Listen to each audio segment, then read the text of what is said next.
I'm Joeita Gupta, and this is The Pulse. The League for Socialist Action was a left-wing activist group which was active in Canada in the 60s and 70s. While they did not achieve their ultimate goal, socialist revolution, the League was nevertheless instrumental in a number of campaigns and mobilizations. Members of the LSA were active within the NDP for a while and were also able to organize against the Vietnam War. Perhaps their biggest achievement had to do with their contribution to the movement to decriminalize abortion in Canada. Now, largely overlooked by historians and journalists alike, the LSA nevertheless leaves behind a powerful legacy. It's a reminder to all that even a relatively small organization can have a large impact through effective organizing. Today, we discuss the League for Socialist Action. It's time to put your finger on the pulse.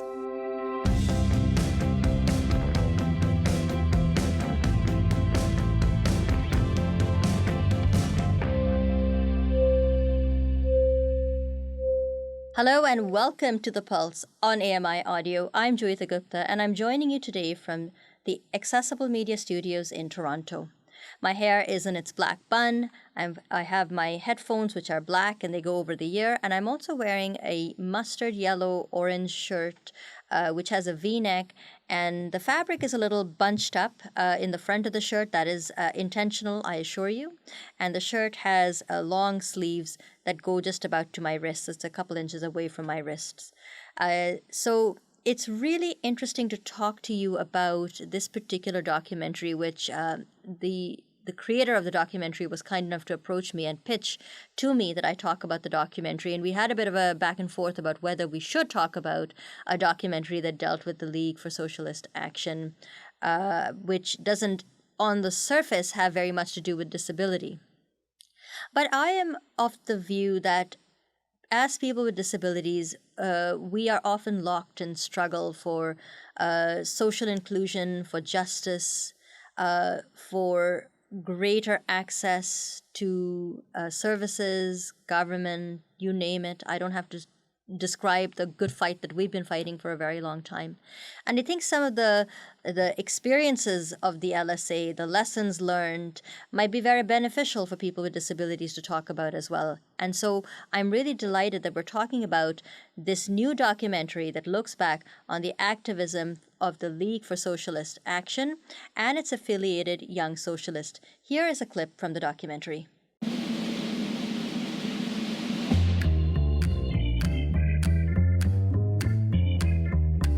I have harvested tomatoes and tobacco, flipped burgers, and bolted transmissions onto engine blocks at Chrysler's Windsor Assembly Plant. And in 1970, I joined the League for Socialist Action, a radical Canadian political group. These were some of my fellow League for Socialist Action members. I believe that it's urgent that their story be told. The voice you heard there is Doug Williams, who is the writer, director, and producer of this documentary film. It's called Let's Rent a Train, Life in the Toronto Branch for the League for Socialist Action, 1961 to 1977. Doug Williams joins me today to talk about the new documentary. Hello, and thank you so much for being on the program. Hello, and thank you for a really lovely and comprehensive introduction to my film. I was active in the League, the LSA, we called it, League for Socialist Action, from 1970 to around 1977 when it collapsed. I just wanted to say a bit about the background here.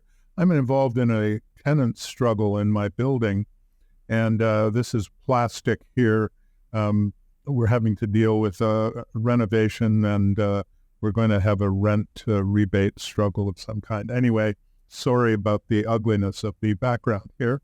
However, over here is is a poster for my film, Let's Rent a Train. Do you want to try and describe the poster to us and tell us what is on the poster? Yes. Let's Rent a Train is an odd title. We could have given it a very a dour title like A History of the LSA, some really cool title. But someone came up with Let's Rent a Train because it was something someone said back in 1966 in Toronto in the group that was organizing Canada's first protest movement against Canada's involvement in the Vietnam War. Canada had a very negative involvement in the Vietnam War, and it supplied all kinds of military material and so on supplies to the Pentagon to the immense profit of Canadian capitalists, Canadian manufacturers. So anyway, this group of people was sitting around saying, yes, let's have a demonstration. Why don't we go to Ottawa? That's where the government is, of course. And someone said, well, how should we get there? And somebody said, why don't we rent a train? And of course, there was a big argument about whether you could rent a train or not. And finally, it was found out that you could indeed rent a train. They rented several cars, train cars, and carried some thousands of people to Ottawa. Wow. And that was in 1966, I think. That is really gutsy. I've organized many a protest in my day, and I have never, and been part of many a protest in my day, and never heard of anyone renting a train. It's such a smart idea. We should just do it more often. Before we get into talking about the documentary in depth, for those of us who aren't familiar with the League for Socialist Action, what was it, and how was it different from, I suspect, the many other left-wing groups that were active in Toronto and in Canada at that time?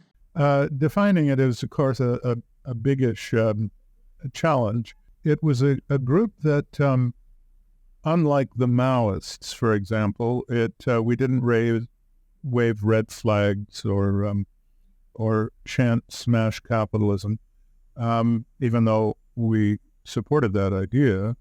But we said that what you had to do was build something we called, or what's known as, united front of disparate groups, church groups, peace groups, in the case of the Vietnam anti-war movement, other political groups, uniting them in a mass movement under simple, direct slogans like, in our case, U.S. out now, and end Canada's complicity.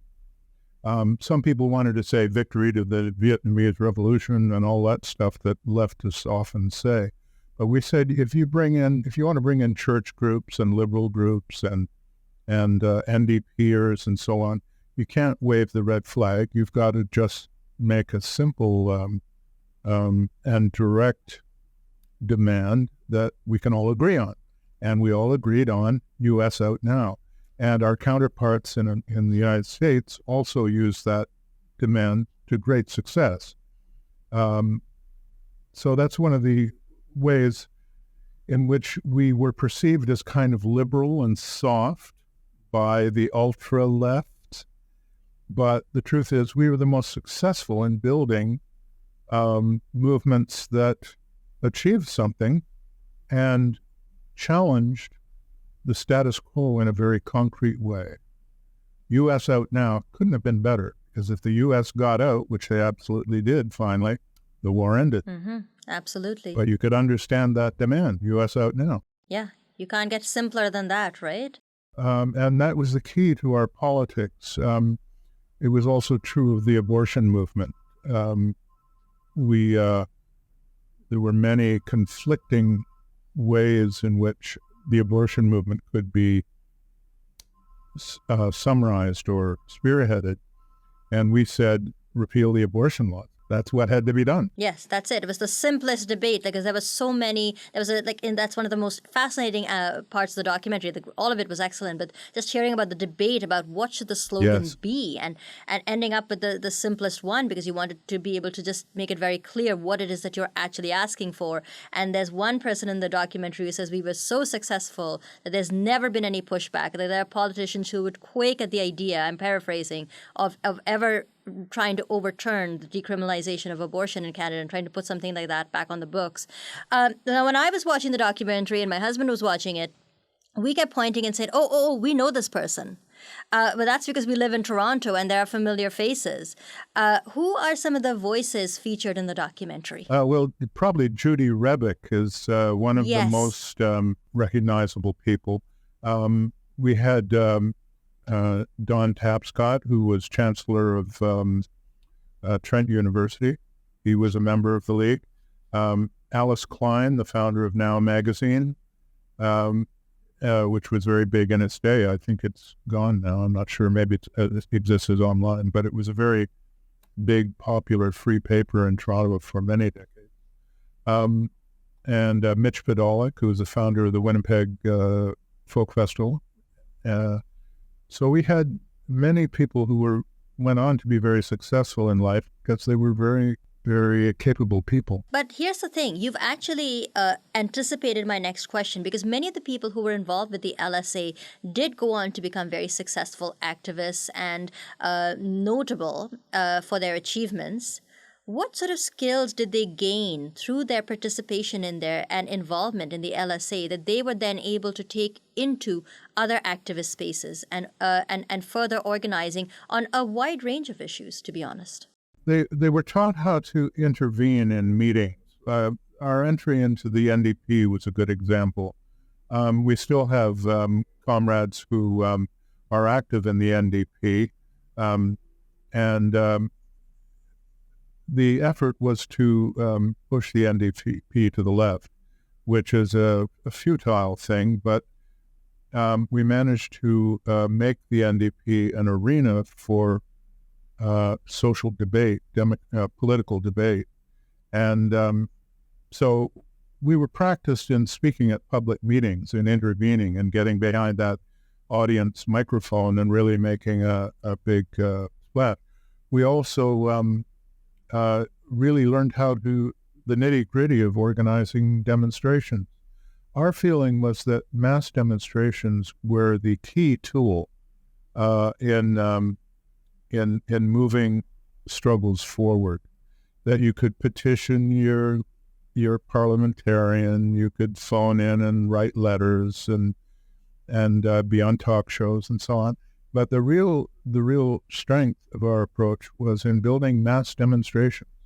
And that's where our focus was. And learning how to do that, how to deal with police, both as adversaries and getting permission and when to step outside their permission and so on.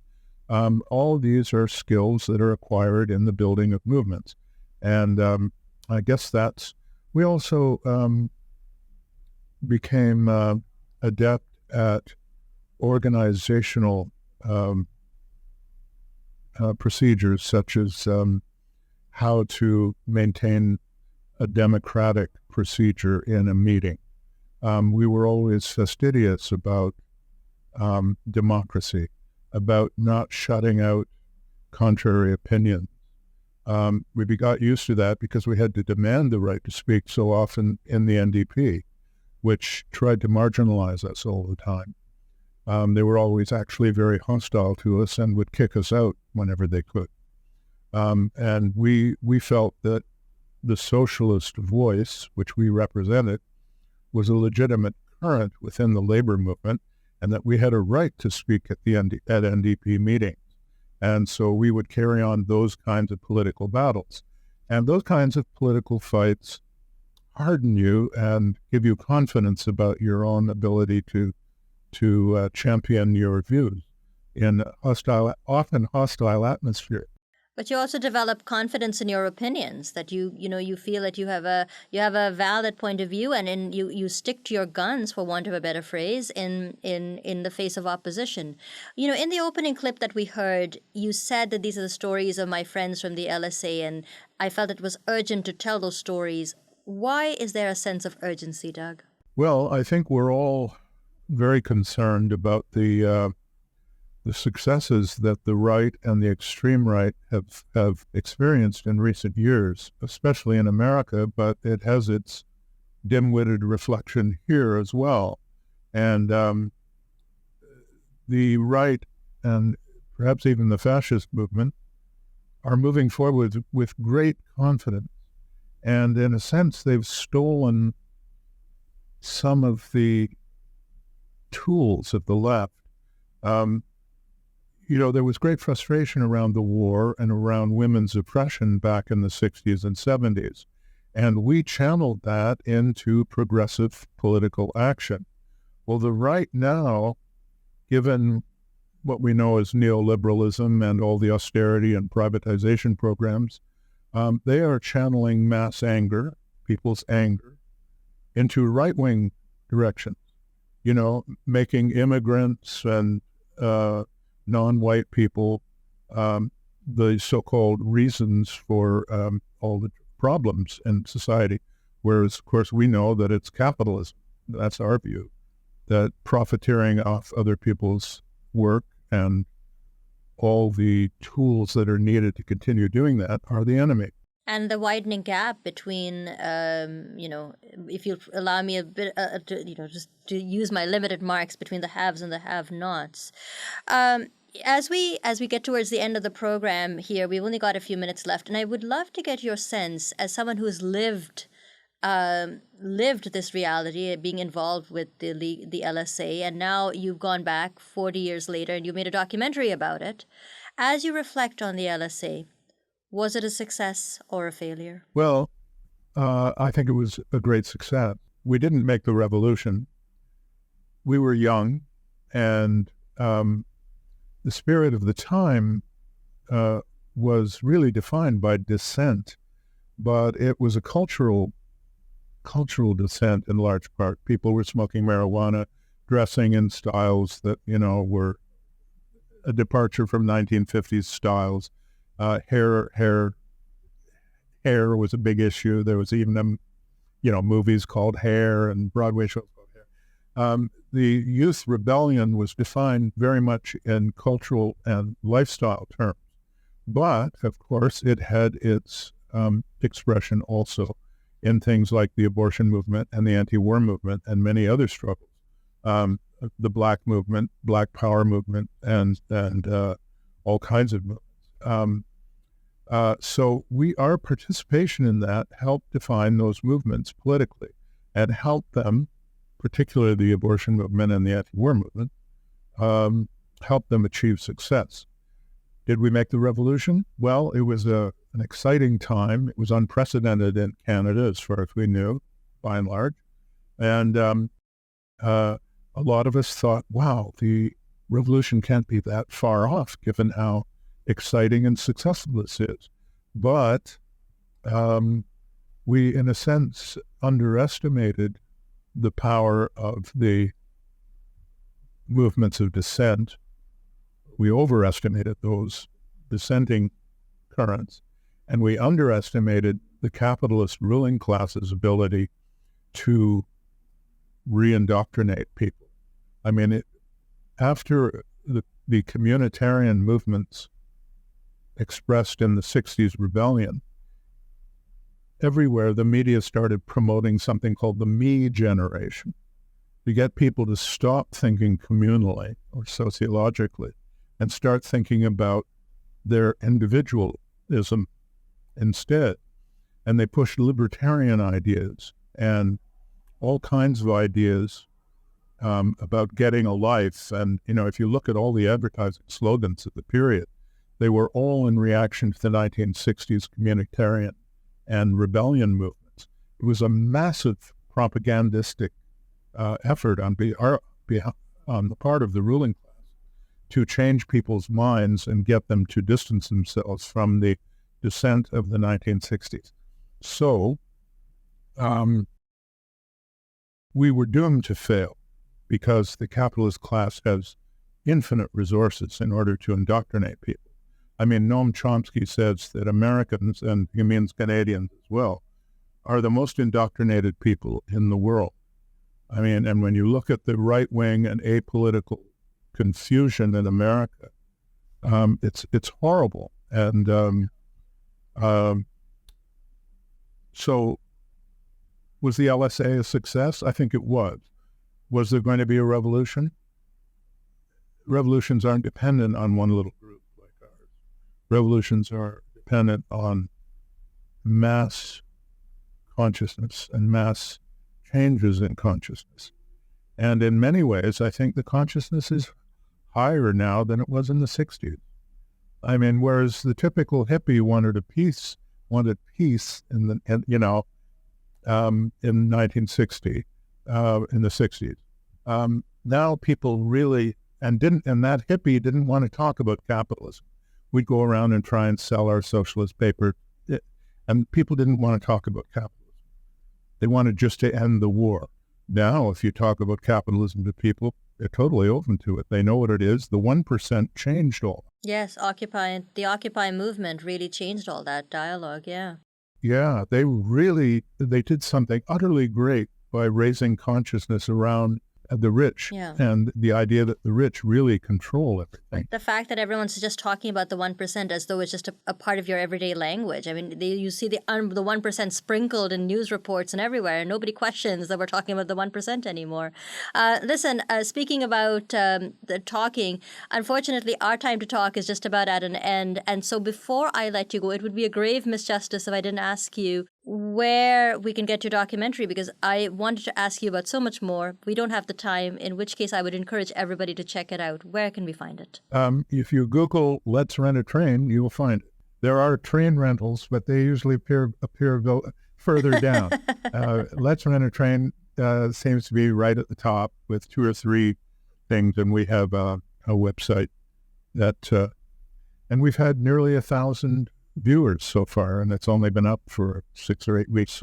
A wonderful documentary, and thank you very much for talking to me about it, and good luck with your tenant struggle. I hope you are able to fight the good fight. Thank you so much. It's been a pleasure talking to you, and thanks for the opportunity. Doug Williams is the writer, director, and producer of Let's Rent a Train, live in the Toronto branch in the League for Socialist Action, 1961 to 1977. And that is, as we say in this business, a wrap. It's been really interesting talking to you about this.